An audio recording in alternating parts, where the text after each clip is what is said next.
So today is the final video and we're talking about the mid-20th century and beyond. Let's get right into it. After World War II, New York City became the hub for the new art world. Abstract Expressionism was one of the first movements to come out of this period. It started in 1943 and ended around 1965. It was the first global art style to be started in the United States. It focused on a use of expressive gesture, physicality was very important and defined, and there was an absolute rejection of representation. It was profoundly influenced by Surrealism's focus on mining the unconscious. So there were two kinds of abstract expressionism that were most common during this time. The first was dynamic, energetic, and almost violent. Meanwhile, the other one was more reflective and spiritual and calm. Jackson Pollock is probably the most famous of the abstract expressionists, and he was well known for using the first of the two styles. He painted in something called the action style painting. And what he did was he used very heavy paints to do methodic, repetitive drip paintings. He even had a nickname, Jack the Dripper. He considered that his process was just as important as the results, and so he would methodically go over and over the canvas. And afterwards, what looks like a completely random painting, you can look in and see the pattern that he made.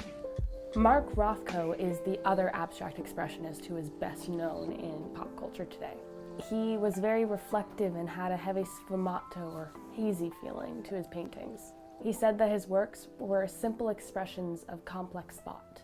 To Rothko, the blocks of colors that he painted were used to strike a deep and meaningful relationship with the viewer's consciousness. He wanted to create a visual meditative space, and that's why the paintings are so big, so that they can be more intimate with the viewer.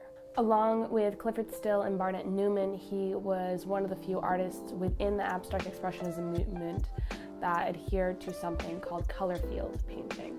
This simply was a practice of abstract expressionism where artists would paint fields of color, again, avoiding complete representation of any one singular thing. Helen Frankenthaler was a second-generation abstract expressionist who was inspired by the color field painters like Still and Rothko. Rather than use paint as a layer on top of the canvas, she instead would use paint thinners like turpentine to stain the canvas itself and make the canvas a work of art rather than just a bearer of art. So at this time there was really only one form of sculpture, and that was the mobile. Alexander Calder was the person who really invented them, and his art changed how we looked at sculpture. Rather than having pieces be one solid, immovable object, instead he was creating these fluttery, lightweight, constantly moving pieces that almost interacted with the viewer as they moved around the room. After that came pop art, which started around the mid-50s and ended in the late 70s.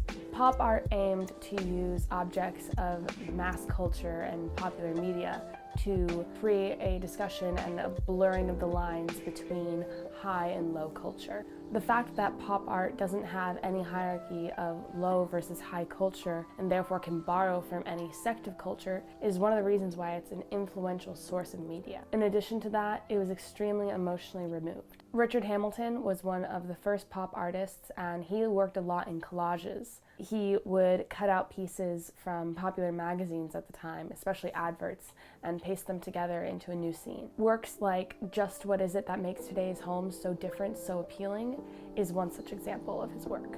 Jasper Johns was a neo-Dadaist that kind of subscribed to the pop art movement. He is most famous for using a motif of American flags layered upon each other.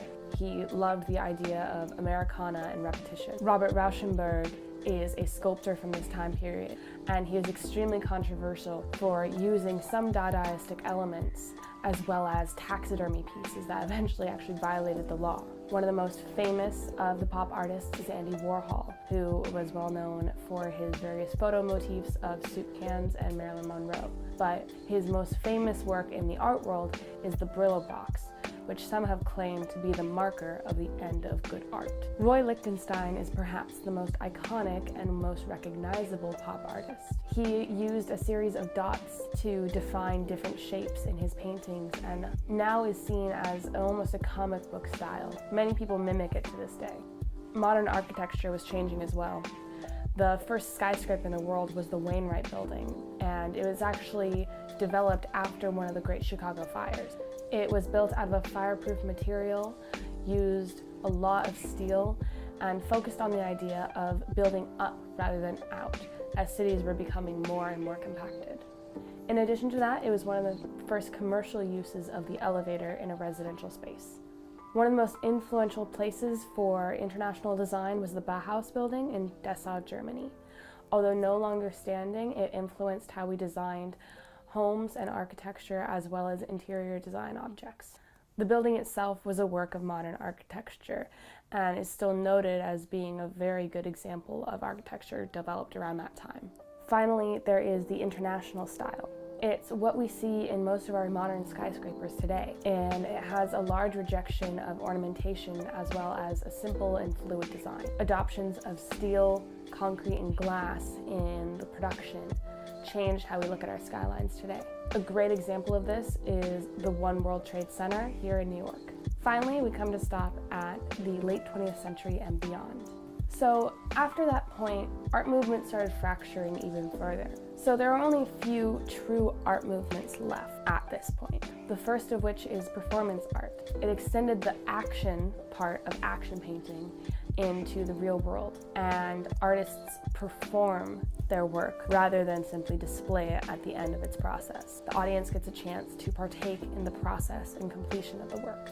Minimalism was formed by a group of loosely associated New York-based artists. They began to question the boundaries between multiple media and the materiality of artworks. It was mostly sculptural and focused on industrial, anonymous, and generic forms. After that was conceptual art, which was founded after following in the footsteps of the abstract expressionists and the Dadaists. The name basically says it all. The artists were focused on claiming that art was entirely conceptual, therefore could really be anything. They wanted to dematerialize the work by minimizing how much material they used in producing it. Most importantly though, they fought against traditional conceptions about art and aesthetics.